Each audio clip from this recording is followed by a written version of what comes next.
That was great, and Angela and I are delighted to be here today and to talk a little bit more about SEO. And you're probably wondering, why, here's the SEO strategist. Why is the brand person here? And that's the part of what we're here to talk to you about today. That SEO in today's environment is very different. And what you say about yourself is as important, if not more important, than how you present it and all of the little sort of technical tricks that you can use behind the scenes. So we're going to give you a little bit of a balanced presentation on both of those. I have my phone out because I want to make sure that I read these correctly. What will you learn today? I guarantee that you will understand how to create a complete user experience. We'll talk a little bit more about what that is on your website. Know how to tell search engines what searches are relevant to your website, and learn the one thing that is most important in maximizing SEO today. So I wanted to make sure. Before we get started, I want to get a little bit of an impression from the room in terms of what your understanding is of what SEO does. Beyond those words, search engine optimization. What does that mean? And yes? You have places where people are going to see the most, that you're going to get the most contacts. Okay. And in terms of what people think, how do you, what is your impression of how you go about doing that? What is the secret to that? Fresh content and contemporary information. Excellent. Anybody else? Keywords. Keywords, okay. Anybody else? Logging and driving traffic to your site. Driving traffic to your site. All good words. Anything else? All right. We'll get started from there. All of those are good. You'll hear us use all of that terminology at some point. First is to get started. I think we're going to set a little bit of the stage. That's a little bit of what I've been doing. We're going to talk about who is the web. And there are really two components to the web. There are all of us who are the users, the human factor. And in the past, people have lost a little bit of perspective on that. And so we end up with these sites that were just really boring and long and repeated the same word over and over and over again, as if that was useful to us. But it wasn't. It was useful to the machine many years ago. I hate to kind of say the machine is becoming a little bit more like us because that's really a scary concept. But as Angela will show you, that is kind of true. And then we're going to go over the steps to generating a better web presence. What the content and the architecture of your site should look like. What content construction, what are some of the key principles for that? And then, this is a term we use, infusing your brand's personality. And I'll talk a little bit more about what we mean when we say those. We do have questions. If there's a pressing question that you have in the middle of our presentation, I'll look over to you, Joni, because I know Joni has to leave a little early. Please hold them to the end. We want to leave some time for discussion for sure. All right. So, why websites today? Because it is the single best, most complete way to engage with your audiences. If you don't have a good web presence in today's environment and moving forward, you are losing a key marketing opportunity. So just slapping a website up there, or saying, hey, I put my website up there 10 years ago, I should be good, it isn't good enough anymore. If you want to be successful in business, this is the way most people are finding you today. I like to, thank you for that. All right, I like to sort of draw the distinction between sort of old school, your website. People say, you maybe have heard the term brochure site, but it's not. It's writing for print, writing a brochure, a 3-panel brochure. It's like writing an act, a 1-act play. There's a beginning, there's a middle, and there's an end. And someone's going to start at the first panel and hopefully read it to the last panel, and you're done. Websites are very different. They're more like writing for Downton Abbey. Any followers here? So this is a very complex, multiple year series. And people might have started at the very beginning with it. A lot of people jump in right in the middle of it and then go back to the beginning of it. That's your website. People find you in all sorts of different ways. They might have found you through a Google search, I hope that's what we're going to talk about, which means that they might have landed on an interior page of your site somewhere where you're describing a widget that you're selling. And your job is to make that page as compelling about telling your story as your home page, so your splash page, your front door to your site. And so that's why it's like writing for this. I have to pick up on these characters, whether I started in season 3, episode 13, or in season 1. And then there's one other thing that we have to remember today, and that is people look at us in all sorts of different environments today. It could be on my big 27-inch screen that you'll be jealous of. Or it could be on this little phone. And that means we have to take into account that the content you put on there is as easily readable here as it is on the home site. And what that typically means for me, as someone who writes content for the web, is that I am as short and as to the point as possible. Because I can't tell you how many websites I look up on my phone to find something, and I have to read long, small text to try to get to the point. In fact, I was just doing that earlier today. I was like, so that was a little bit about kind of the overview. Now, who is the web? Well, I mentioned first, there's us. There's people. We're looking for information. We're also kind of looking for some fun, a fun experience. We want kind of an emotional connection to what we're reading. That's who we are. We're emotional creatures. And then there's this dude. We're using Google, but there are other bots out there. There's Yahoo has a search engine. Bing has a search engine. But really, the one that's driving where search is going is Google. So, I don't know if you guys have heard the term spiders, bots. That's what Google's algorithm is about. So we are, as I mentioned earlier, emotional and experientially driven. We want to be engaged in the site. We want to feel a connection with the business or the brand, as I call it, that we're engaging with. On the other hand, yes. Then there is the machine, as Enika mentioned. This, I just want to start by saying, we do say Google all the time. We are using that interchangeably for this purpose with search engine. Google does have a huge market share, and so we do follow them a lot more close. The last study that I saw said that 98% of people will use Google once during the day. So, I mean, you definitely want to follow them. Google and Bing and Yahoo all have different algorithms, and they are closely guarded. That's their moneymaker. So we can only glean some of the information that they tell us. We follow them with some of they write theses for some publications. They also do press releases and interviews. So that's how we kind of get an understanding of what their algorithm is based on. But they do have lots of factors that go into this algorithm, and we're talking more than 200 per search engine. So there's a lot to go off of, but we've kind of got an understanding of what they consider most important. And just so everybody's on the same page, I want to show this is a search result. If you were searching accounting degrees in Colorado, this would be what you'd probably see if you were on Google. I want to show up at the top, there are 3 different ads. Those are paid. And then down on the right side, those are all paid advertising. So when we talk about search results, we're talking about what's in that red box. Those are the organic search results.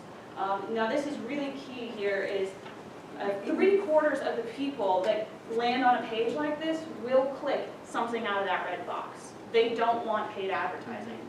And of those, 1/2 of the people will click that very first result. So if you're not on that first result, you really got to work hard to get up there. And almost nobody goes to the second page of the search result. So if you're not showing on the second page, you definitely want to do some work on your site. So as I mentioned, the algorithms have more than 200 factors that go into them. And I'm not going to go over all of them by any means, but I do want to touch on some of the big ones that we know about. The very first one is search-friendly programming. It's actually a compilation of a lot of different factors. I'm sure that if anybody is familiar with SEO, you might have heard the old school thought of meta tags, making sure that you have your titles, your headers. Those all still apply, definitely more so in Bing and Yahoo's algorithms. Google is actually starting to move away from those. But you definitely want friendly URLs, URLs that make sense to you and I when we read them. You definitely want your header still in there. You want that metadata. That's just so you can tell the search engine kind of how to classify you. So don't lose that aspect. But that's definitely something that you want to make sure that you don't completely skip over. Keywords. I know that this gentleman here, you mentioned keywords. That's still applicable today. When we say keywords, we're talking search terms. So if you think of your customer going onto Google, you would think of what are they searching for, and the keywords don't actually have to be the same exact word. Google is smart enough to know words that are related to each other. So they kind of put things in buckets, and they say this keyword is related to this keyword. So anybody that's searching any of that information will all show in the same search result. Content is slightly different than keywords when we talk about it here. Somebody mentioned that read a review about fresh content. Was that? You said blogging. Or the blogging, somebody else said fresh content. Fresh content, okay, that's great. Content here, Google loves fresh content. They love to categorize things higher in the search result the newer that the page is. I will tell you that Google indexes your site individually. So even if you have a blog that just went up yesterday, maybe your home page was built 2 years ago and it hasn't been updated, that's okay, it'll catch your blog. So it likes that. It also likes unique content. So anything that it was not, I don't know if anybody's seen ehow.com, they kind of repackage all that information that you can find on another site. Google doesn't really like that. They really like originality. And it's also on content, Google is starting to go away from traditional keywords in that they want factual data. It's a little unclear as to how they're going to quantify that right now, but they do want content that they believe is true and authentic. So they're going to start working that into their algorithm. And the last one is mobile friendly. April 21st is the new date that Google announced that they want to have all sites mobile friendly to rank higher in their algorithm. So this is going to be huge because this is the first time in a long time that Google has actually come out and said, we care about this. And mobile friendly, I'll just show you an example here. This is an example that Google has shown. They will start tagging your site in their search results that say mobile friendly. And what that means to them is that your website is detecting what kind of platform people are using. Are they on a mobile phone or are they on a desktop? They want you to be able to tell that on your website. And mobile friendly also, they want larger text. They want links that are spaced out a little. And it's so people don't actually have to blow up their screen. So that's going to be huge in the coming days. So those are just some of the big factors that Google uses. Yeah, and as a matter of fact, one of the things that you'll notice is in a lot of the sites we're building today, you know how it used to be those kind of embedded links that you could have in your text? You know, in fact, I read some texts where they're like half read because everybody's like, let's link to this, let's link to that. It is really difficult to, on a mobile platform, actually link that. I don't know how many of you have done that. I'm like, oh, I'm trying to get to that particular link to open up. It drives you crazy, right? Well, with so many searches and so many people using mobile devices, now it's much friendlier to really identify the important places that you want to send people rather than just offering them just a haphazard list of links, anything that includes a link, and build those in boxes. And since Joni was kind enough to introduce us today, we're actually going to be showing you the site that they just created, and we'll show you how we built it for this really scary looking hybrid whatever of machine and person. The really scary thing to me is that when Google started with this search engine process years ago, it in a sense was hacked, right? Every web developer was going, how am I going to get around what Google is searching? And so that's where meta tags came around. That's where the old version of keywords was, which is, hey, if I, am a company that installs wood floors, I'm just going to say that like 1 trillion times, and Google's going to find me. Well, and then you had these sites like eHow and About that were just repurposing, and they would show up very high in searches. They were incredibly frustrating to folks like us. Not me, but you all, as well as us, who are like trying for that human experience on the site, right? So Google is becoming a lot more human, which I like, because being the brand specialist, I like the idea that what Google is in effect telling us is be yourself. If you have a good handle on who you are as a business, and you express that on the web in a unique way, in a voice that is you as a business, and not just what I think Google wants to hear, Google rewards you for that. So that makes Angela and I both really, really happy. So content and architecture, how do you get people started? The very first thing for us is to think about your site, and always try to think about your site in the shoes of your customer. It's really easy for all of us, and I'm as guilty of that as others, of talking in our business lingo, throwing out words that I understand really well, or that you and your business understand really well. But frankly, a customer would never search for you that way, or would never think about you in that way, or it in fact may not be important to them at all. So think about your navigation in terms of how your customers think about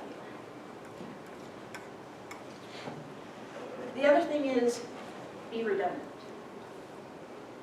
What does that mean? I don't mean repeating the same word all the time.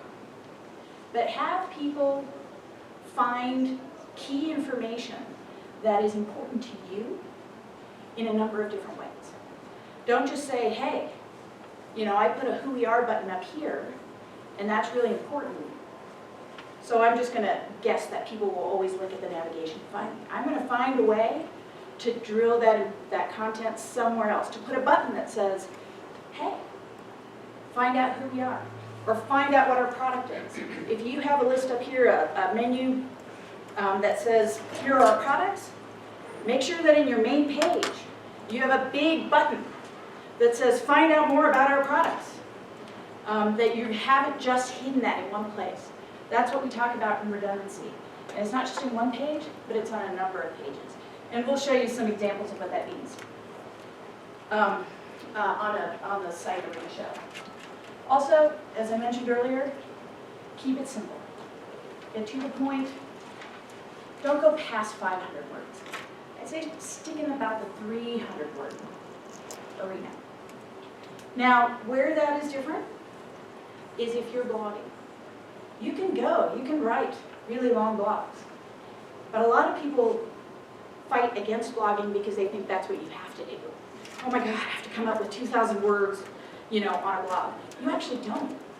A blog can be as simple as, here's a picture that pertains to my business today, and one line, and you can post it. The beautiful thing about that is Google sees pictures as much as content as much as they do copy. So a picture or a video that you took with one line of explanation is just as fresh as a whole long word. Yes, go ahead. So how important do you think blogs are to have a blog along with your website? Well, here's what I'll tell Because you. I It's really, don't have one.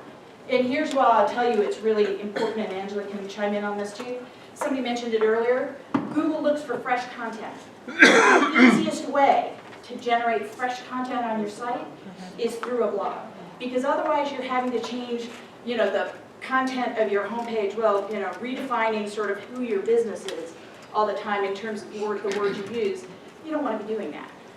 If you have a calendar and update your calendar every week, is that fresh content? It is. It's, Google looks at the quality of content, and Angela can chime in on this a little bit more. It's good to have. It's not as great as a blog. Yeah, that's correct. I also wanted to add back there, it's more important that you maintain the blog than to have that fresh content. So if you have a blog and you're not going to maintain it, your customers are actually going to probably look at you and go, what's going on? So it's really important that if you are going to start a blog, that you can actually keep going with it. And that's just for your client purposes. But yes, Google does love blogs. It's the most popular way. It's usually the easiest way to get your content updated. So Do you guys recommend weekly or every day or? Probably for a small business, weekly is good. I mean, heck, if you can do it every day, that's awesome. Some people will do it, and we work with a lot of organizations who do that. I mean, it's just, a picture for today. I mean, the piece that's important for a blog is to find a persona about the blog, a point of view about what you're saying. Let your business personality come through in your blog. And it could be just, the quote of the day. It could be, hey, I posted this picture and it made me think of something that pertains to my business. I saw a trend out there about a dress that's supposedly either blue and black or white and red or whatever. And, I could somehow found a link, to make a comment on that pertains to my business. What's really beautiful about that is that because it's trending so high, you're likely to get swept up in that if you make a comment on it. So that's even better yet, because you've now connected to sort of a high value, high profile piece of content, and you're bringing people back to your site. A lot of times people ask, I've got a Facebook page. Should I post it on my Facebook page? Absolutely, because social media is just yet another way that people engage to you, but drive them back to your site. So create the original content on your blog. Then go out to Facebook and say, check out this link, make some comment to it and drive them back to your site. Right? So you're using your site as kind of that front door to that holistic experience about who you are as a business and what you offer, but also sort of what you are in terms of the personality. Because when I look for a business, I'm not only looking for what they offer, but whether I kind of get a good feel, like I feel like I could work with that team. So I'm now going to move out to a live site, so excuse me while I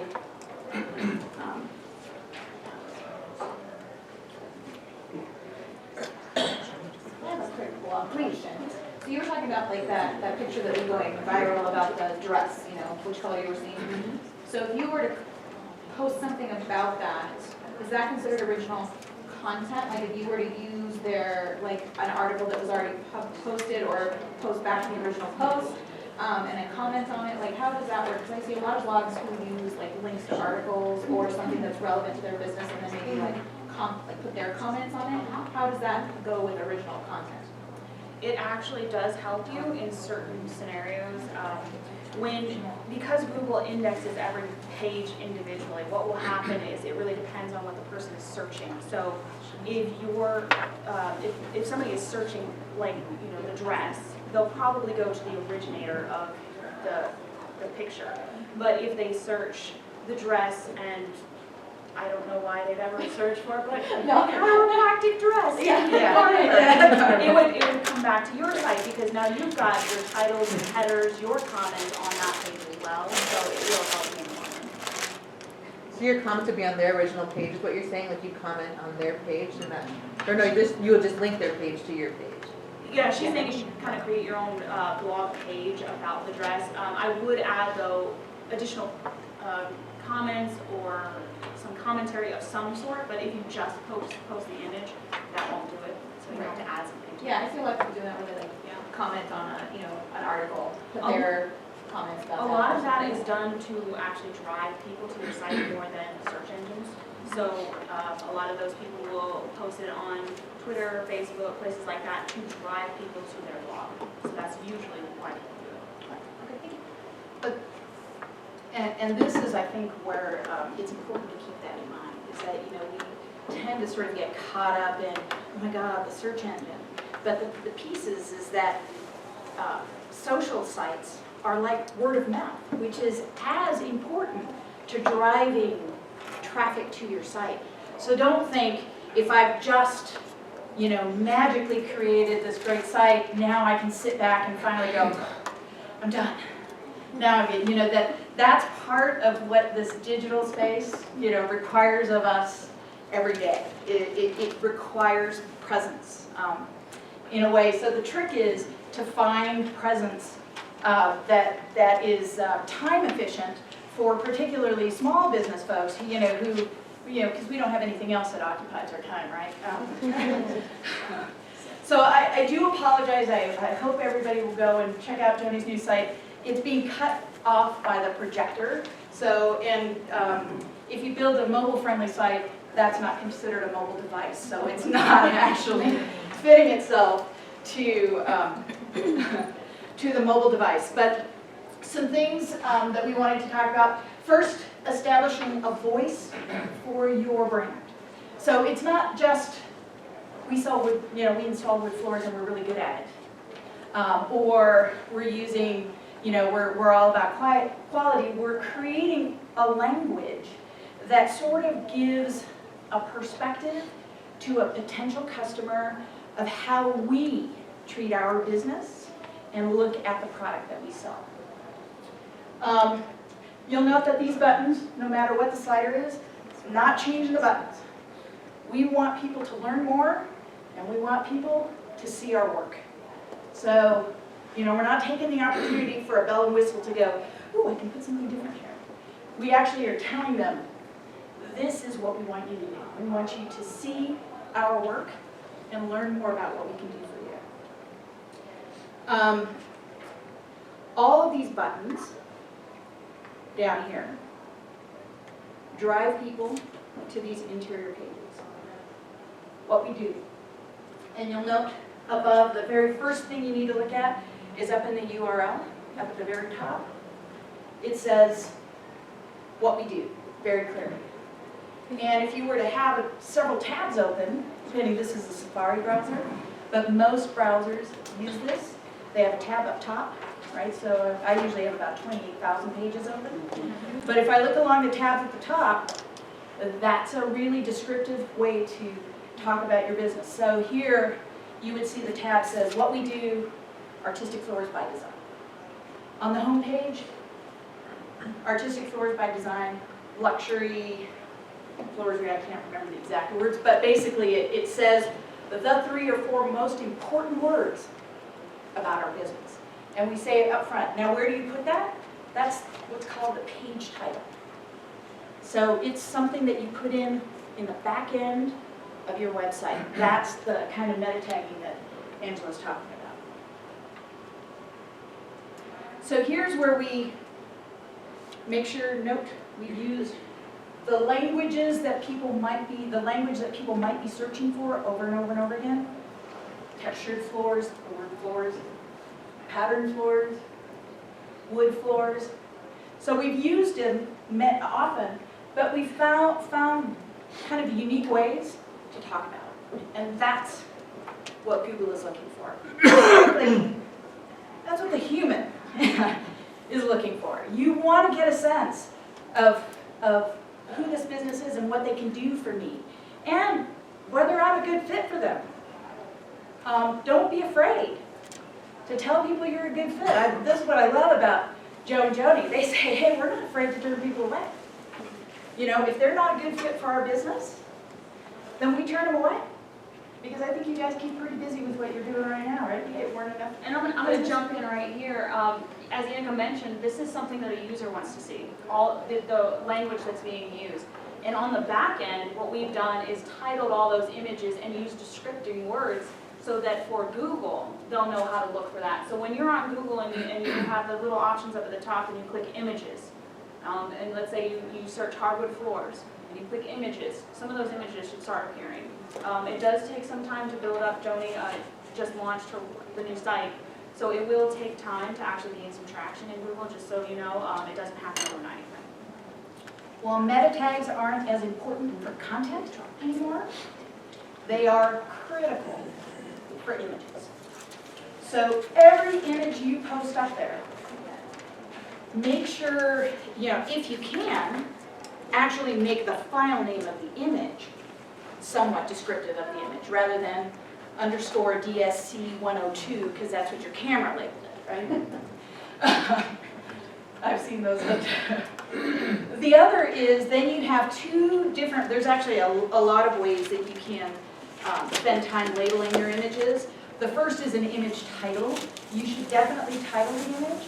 There is also an alt text. Alt text is actually for impaired folks who are looking for a description. They can't see the image, or they're using a device that doesn't see the image, so they're looking for that. It is a, you know, you get a point for that from Google, because it makes your site not only search engine friendly, but it's also accessibility friendly. For some folks, that's way more important than others, but absolutely make sure that every image, which is content on your site, is labeled. You'll note that as we go down, you know, we've got what our clients say, why choose our services. Again, very brief, but to the point. But whenever it is we want folks to do something, to engage with us, it's in the form of a button. So it's not a hidden link. We've framed it, and we've said, here's what we think is information that's valuable to you.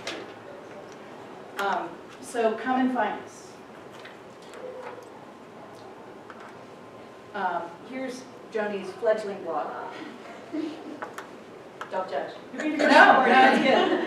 It's good. We came up with the term staying grounded that seemed to make some good sense to both who and Joe and Joni were, as well as a nice play on words for what the business does. And that, again, it's important. That kind of originality is important for two reasons. Remember what Angela said. Google rewards you the more people stay on your site. People will stay on your site the more you are engaging and honest to what you do. So it's this two-way kind of algorithm, if you will. The kind of the human component. How do I keep your interest if you're interested in me? And then Google's going to say, hey, this blog has a lot of readers. This blog has a lot of followers. I'm going to pay attention to that. So as you can see, there are lots of different ways to do this. And what we've mentioned, it can be just a quick slideshow that kind of says, hey, we installed this wood floor, and here's a slideshow of what we've done. That's it. It doesn't have to be more complex than that. And now you've got fresh content on it. One of the nice things about blogs is that you can tag them. So I was explaining to Joni, it's like, hey, you know, you may not want to wait for 3 months until a project's done. You guys are probably faster than that, but you know. So let's get people started. Let's show them day one. We just started on this new project. We're really excited. It's going to be great. Here's our first picture. And I'm going to tag it. This is the Smith renovation. And then I'm going to write like maybe 7 more blogs that deal with the Smith renovation. That sort of shows a progression. Now I can let people search for the Smith renovation, and I've got a ton of content all around that one idea, right? So there's lots of ways to get creative with the content side of things. How are we doing on time? Is everyone got some questions? I know, I'm gonna throw it out to you. About the blog, I had a question. We had community news, I think Castle Rock wants me to blog, and I wasn't sure if I should set it up on our site or if I should blog on theirs. Which is the best way to do that? Does that make sense? Yes, and there are a couple of different options. I'll leave you to your take on what you're. You know, it really ultimately would probably be best on your own site for search rankings. However, it's kind of an outdated factor in the algorithm, which is what they call inbound links, and that's when another site links to your site. Google used to really like that. I know Bing still does, and Yahoo still does, but I know that Google's kind of going away from that. But anything that drives traffic to your site is still ultimately good. A lot of times in these scenarios, what you can ask for is kind of a reciprocal, so that you write for their blog, maybe they write something for yours, or provide a link of some sort on their site, kind of as a payment for your blog. You can also, I mean, there's a lot of different ways to do it, but I mean, if you can get away with doing it on your site, that's great. I don't know many people that are okay with that, but something's better than nothing. You could also write essentially a partial blog on your blog linking to theirs, which would still give you the traffic and the ranking on Google. Absolutely, you can do that. Here's kind of why I like having the content on my own site. And that's because other people update their sites all the time. And sometimes they change their links and they change their URL, or they change the file structure under which that information is kept. Now you have broken links on your site because you're driving people to somewhere else. There's not, it's something to be important and to be cognizant of, because it's important to keep that, the number of broken links on your site, particularly leading to others, down. There were a number, this is very typical. For example, if somebody just wrote a news story about you, right? A newspaper or magazine or a local news blog wrote a story about you. Typically, they keep that content up for a while, and then they move it to an archive folder. Well, you've just linked to the content where it was fresh on their, sort of their main site. And now, once it moves to their archive folder, you've got broken links on your site. So a good thing to sort of keep a list of is, hey, every so often, go through and check those. And see, one, if it's still live and available. If not, do I want to try and find that archived article? Or do I just want to unpublish it from my site? Can you put the article as a JPEG and just have it there as a picture? If Instead of linking it? you could. It's not optimal, but it's certainly a way to do that, or to capture it, particularly if it's a nicely packaged from a news site or someone that has. Why is it not optimal? Well, because it's not, that JPEG's not really searchable, so the content in the article isn't searchable. So you have an image, you could describe the image, and you could write a brief sort of overview. That will help, but You could also do it in a PDF and write just like a paragraph about it, and then just say if anybody's interested, click here to read more. that might be better than a JPEG. Yes. Are we in the discussion stage, or are you gonna? No, please, ask away. So I have a question about keywords. We're involved in the healing arts community, and in my keywords, I put that we work with chiropractors and physical therapists, but we're a massage co-op. Mhm. And I was doing a search the other day on Google, and we came up in a directory that we had not registered for that said that we offer chiropractic services in our studio, which is so not true. Mhm. And so, although we want people to think of us in conjunction with those modalities, we don't want to appear that that's what we offer. So, do you suggest that I take chiropractic out of our keyword searches? No, it's not, that won't, you could, and you might get rid of those directories, some other directory will pick you up. But what you bring up is a really good point. And that is, if you don't do this for yourself, on a regular basis, you should. You should just Google yourself, and see what comes up. But, for your business, you should too.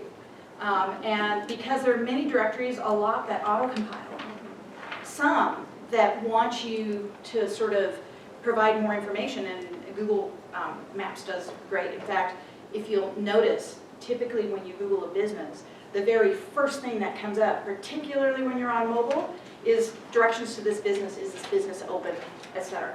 Right? That's a listing that you can go in and add information to. And there are a lot of listing sites like that you should do that for. There are some that what you could do is if they don't allow you to go in and correct the information, most do, most will say, click here, if you're the business owner, click here and update that information, in which case you could take that out of there, because I think you don't want to lose the message that you work closely with those practitioners. But that's a really good point. If you don't, it's kind of a little out of the SEO of your site, but it's still optimizing your business on search. Listings like Yelp, just straight up, yellow pages like these directories, Google directories. Make sure that you peruse those and that you add information to those. Yeah, go ahead. Sorry. So you were saying that we use images to blog, that we see that, that we're interested in, so an image and put a little sentence. How does that work with them thinking you're stealing that image then? They're your images that you're Your putting out. images, Right. not one that you found on Right. Facebook that you connected with. Right, unless that's a link for someone else. Be very careful with images you use. Like for example, let's say you're trying to illustrate something and you go out to, there are a number of photo sites out there, Getty Images is great, they have a number of, and you say, this image is perfect, I'm gonna steal it. Most of them are watermarked now, so you can't. But most of these sites are really good at saying, hey, you're using my image illegally, you don't want that. Now, if you have need for images and taking your own don't make a lot of sense, subscribe to some of these sites like iStock Photo, Fotalia is another one. You can actually get photos really cheap and you're actually buying the right to be able to use those on your site, in which case post it away. I'm going to elaborate on that. I'm not sure if a lot of people know this, but if you search Google and you click on images and you just see an image there, and somebody else used it on blog, say, and you take that and use it on your own blog, and it does turn out to be Getty Images, but you had no way of knowing, you'll still get charged for that, and it's pretty hefty charge. It's about $3,000 to start. I mean, that's after negotiation. Yes. So you need to be very careful, but they do have sites, I believe Free Digital Photos might be one of them. A lot of these sites that are free, all they ask for is that you somehow credit them or their original owner. So I would definitely recommend, if you're going to do a blog for a business, that you do that. Usually for personal use, they won't go after you, but for a business, they will. A question and then a comment. Well, let me make a comment first. Some of us here are photographers, so you can hire a photographer. You Yes. can. And you should hire this gentleman. You should, yes. If you can afford the work of photography, doing Yes. professional, I can't tell you, how impactful it is to be able to showcase, sorry, this is a slow. So I had a question on images. I assume that Google doesn't search inside for the metadata in the image, like the IPTC information that has like No. caption and all that. No. No, it pretty much sticks with the title, the alt text, the Okay, description, right? that's what I figured. And one last question. CMS systems, Yeah. how much different is it in terms of trying to make sure, because some of those, it's harder to figure out where to put the information. Most of the systems that are out there that are the most popular have something built in, and if not, they have usually a user-friendly kind of plugin that you can use. But we do highly recommend CMSs. One, it's easier. Content management system. Like for those of you who may WordPress. not know. Yes, sorry. Yeah. They are much easier to use, they're easier to blog and do things like that, but usually WordPress, for example, is so huge that if, they're kind of going away from metadata as well, but they do the page titles and things like that. And image tagging for sure. But they're on Google and making sure that they're optimizing, because I'm gonna tell you, the WordPress community would not stand for them not considering optimization. So you know that when you get that last greatest WordPress installation, that's already optimized as much as they believe that Google uses that information. So, like I said, they're going away from metadata and things like that because they know Google's going away from that. So we don't need to worry about Thank you. But they will tell you, for example, prompt you for those things that are important, like, hey, we need a page title, we need, here's some sub-information, here's the image tags that you need. An image speaks literally more than thousands of words. It is worth investing in some level of professional photography that really sort of represents your business. Particularly if you have a compelling, really gorgeous story to tell. But almost any time, it's worth, at least for your big, high-value first impact, to do that. We'll plug to photographers, I love that.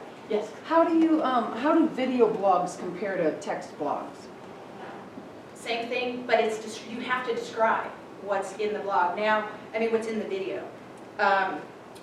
They're actually coming up with, like, YouTube actually have, which, if for those of you who don't know, is owned by Google.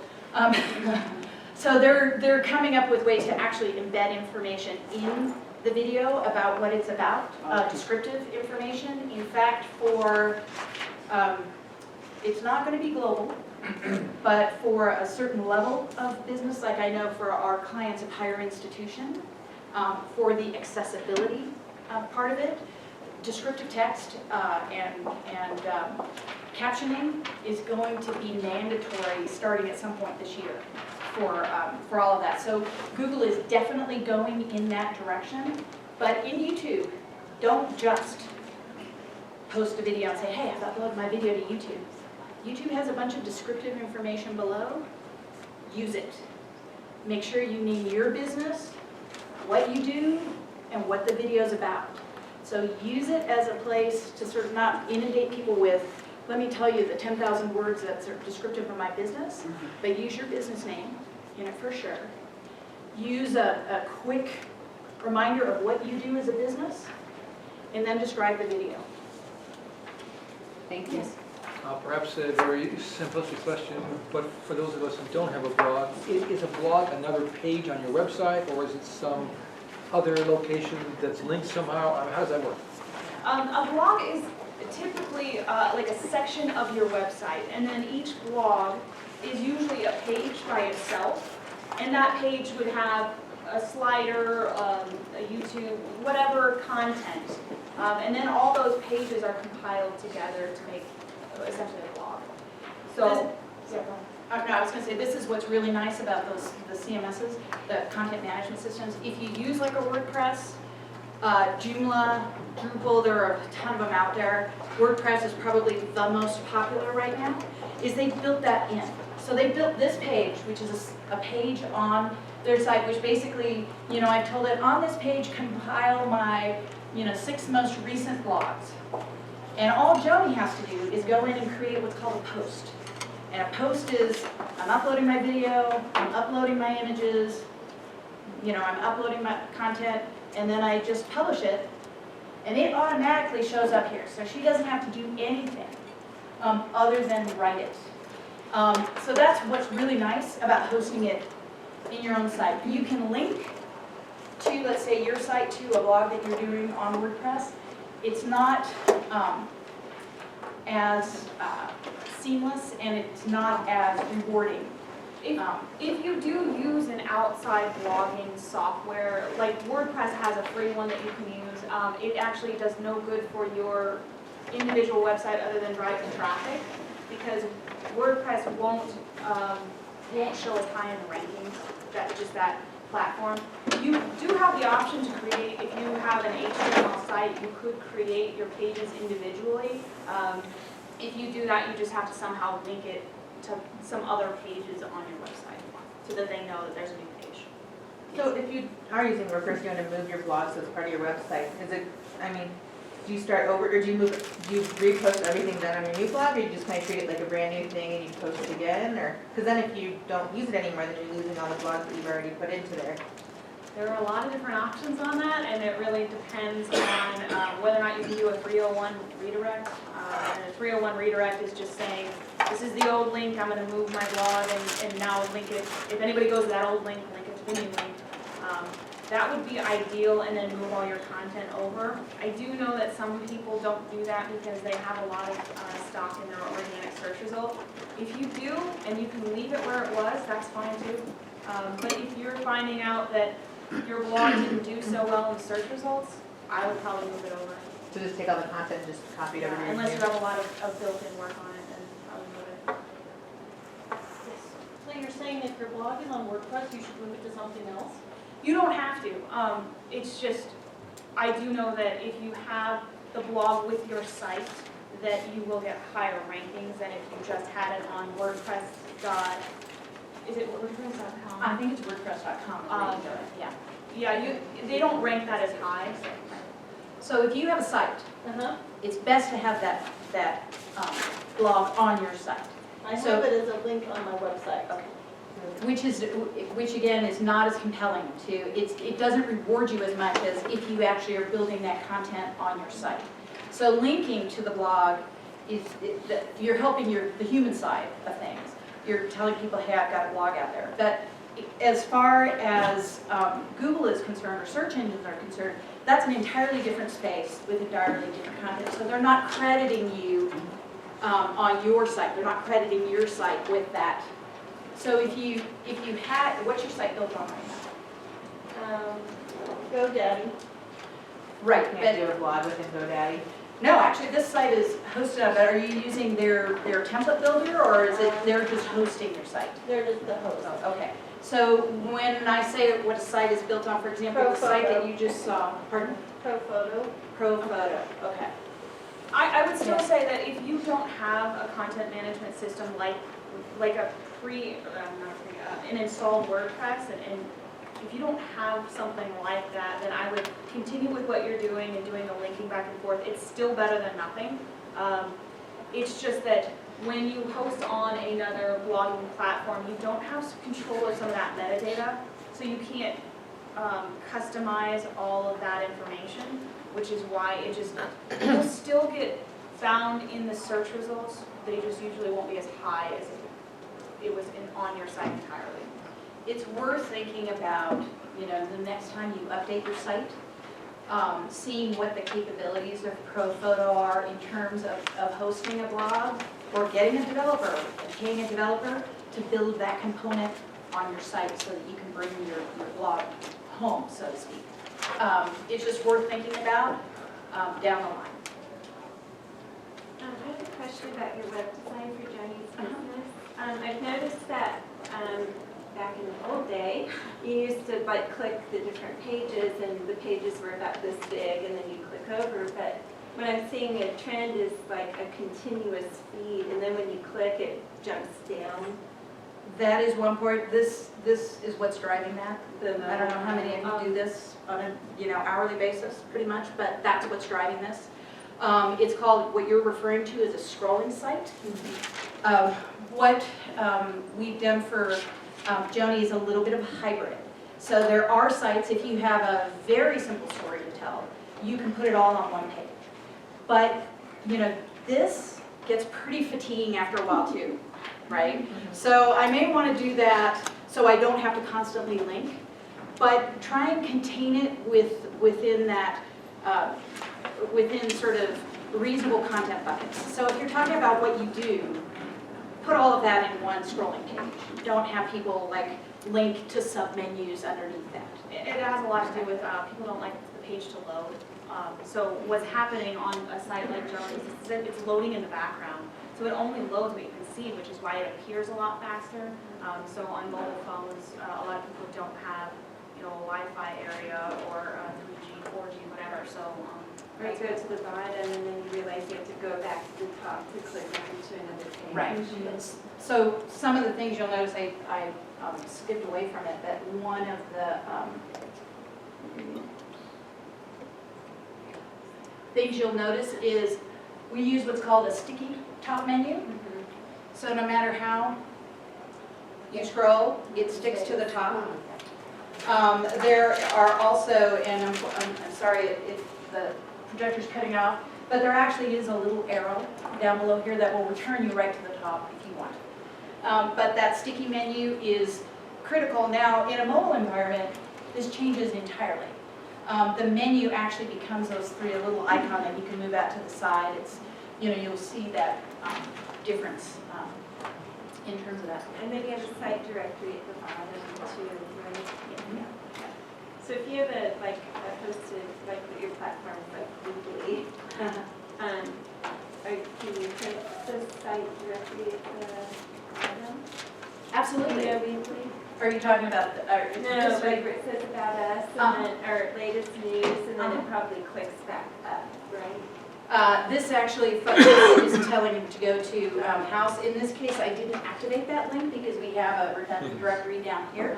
But you could. I mean, you could make those links to your site.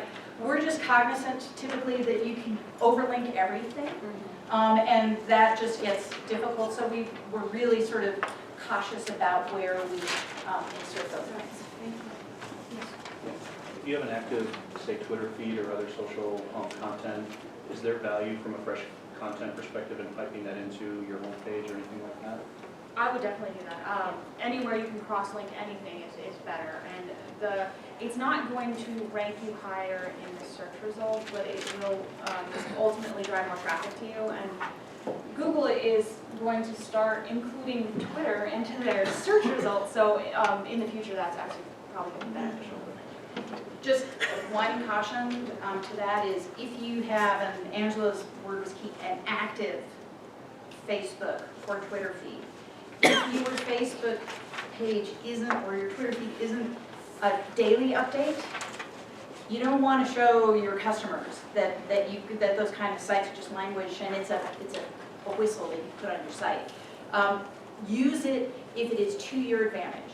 Meaning you get a lot of followers there, you have a lot of good content there, and it's amplifying sort of what you're doing as a business. But if your site isn't, those pages aren't updated regularly, don't showcase that. I just want to throw out here, I know we only have a couple more minutes. If none of you have visited the Google Webmaster Tools, I would highly recommend that. In the Webmaster Tools, they have places where you can check to see if your site's mobile friendly. If it's not, it gives you instructions on what to fix. It gives you information on broken links and how many pages you have. It will also help you out with search terms. So definitely check out the Webmaster Tools, sign up for it. It's all free, so. I noticed on Joni's page that you said to watermark all your pictures, but I didn't, is it a watermark that you No, can't see? I'm saying that most people that sell pictures that you buy are watermarked. So how do you protect Joni's pictures You- from getting stolen? You can put a watermark. Actually, there's a copyright in the description of the image. You can actually add copyright information because that gets pulled up there. This image is copyrighted. So it says it in the description, It this says image is it right. copyrighted? If you so choose, you can actually, put a watermark kind of in the bottom of the image as well. But certainly that is something that sort of creative rights is something that's really big right now in sort of Google understanding that. They'll tell you every time you look at an image, you make sure you check out the copyright on this because there's a huge creative rights movement, and rightly so, on the web. Any more questions? I was going to do a quick wrap up unless, yeah. Okay, so I just have on the website, how do I do a mobile app? Come and see us afterwards, okay? All right, we'll talk, there's a number of different ways to do that, but we can talk. What you were looking at on Joni's site is what's called a responsive site. Rather than having two different websites, it's one site that when you view it in one way, it reacts one way. When you view it in another way, it acts differently. It scales with the size of your screen. But there are some different ways to do that. We'll talk about that. Thank you. Yes. Do you have a card? Yeah, we do. We both. Yeah. Just a quick wrap up. These things pertain to what we call user experience. You can walk away with some industry lingo today. It's called the UX.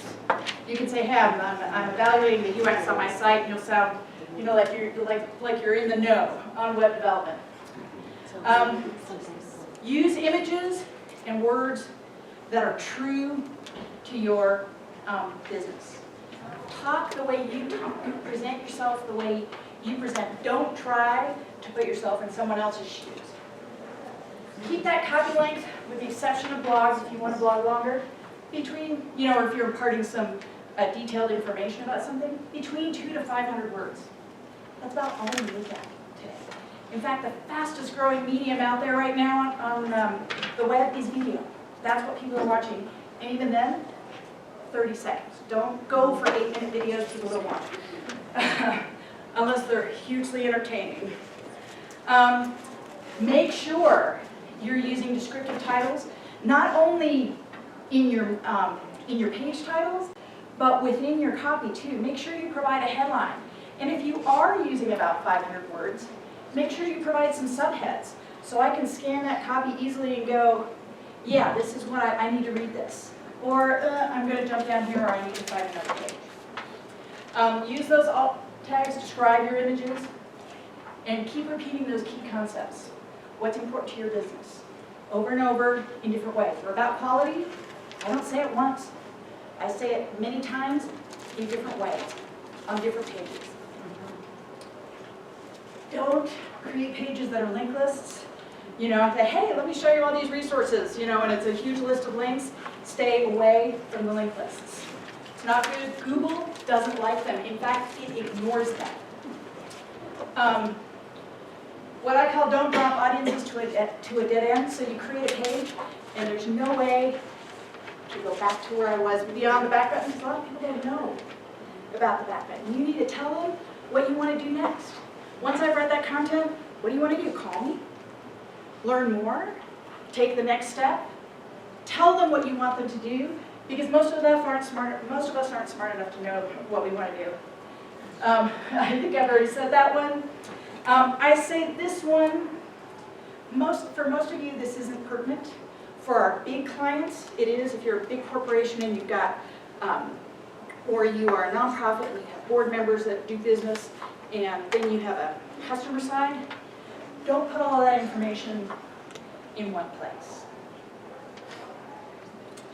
But here, we promise you that one thing, that one secret. This is it. This is it.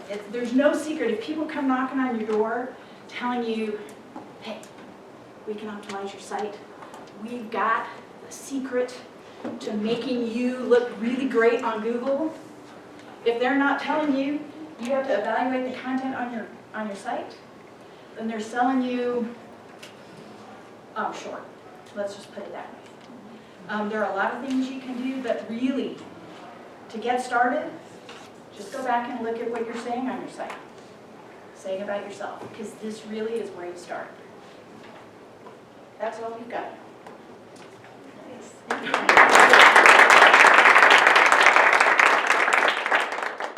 And a little bit around for just a little bit, if you guys have a couple, I know there were a lot of really great questions, and some of you may still have some more, so feel free to stick around for a few minutes and ask those. But please fill this, take just a couple seconds to fill this out. We do read these, and any ideas or comments you have, we do really look at these when we meet as a group. So make sure to just fill these out and send them down at this table, and make sure to check out partnerchamber.com. We've got a lot of great things coming up in the next month that way. So thank you. Thank you all. Hopefully that's informative.